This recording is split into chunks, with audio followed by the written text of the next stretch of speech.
Dian Satria tersangka pembunuhan bos kerupuk ditangkap. Tim gabungan unit Pidum Satreskrim Polres Tabes Palembang sama Subdit 3 Jatanras Ditreskrimum Polda Sumsel.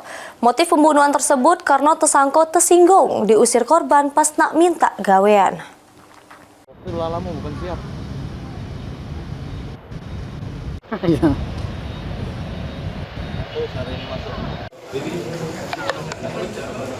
Tim gabungan unit Pidum Satreskrim Polres Tabes Palembang bersama Subdit 3 Jatanras Ditreskrimum Polda Sumsel berhasil ngeringkus Dian Satria yang merupakan tersangka pembunuhan korban bos kerupuk bernama Dharma Kusuma di rukonya di Jalan Pengadilan Kelurahan 15 Ilir, Kecamatan Ilir Timur 1, Palembang.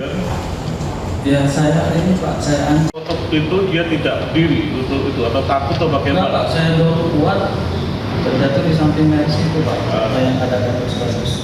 Tidak lari Pak, langsung terlihat Pak. Oke. Kemudian yang terjadi kamu telah tutup, kamu datang lagi tim. Dari tangan tersangka diamankan barang bukti sebilah celurit, linggis, pukul besi sama pakaian yang digunakan tersangka pas beraksi.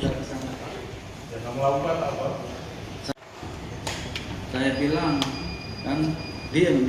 Rekan-rekan sekalian yang saya hormati, kami sudah sempat mengikuti perjalanan yang berhasil kejahatannya untuk melarikan diri ke Bandung. Kapolres Tabes Palembang, Kombes Pol Haryo Sugihartono, mengungkapkan motif peristiwa curas berujung pembunuhan, yakni dilatar belakangi ketersinggungan tersangka nanyoi lokak gawean, namun ditolak oleh korban sembari mengusir tersangka dari rukonya. Karena itulah tersangka langsung nganiaya korban pakai senjata landep jenis celurit.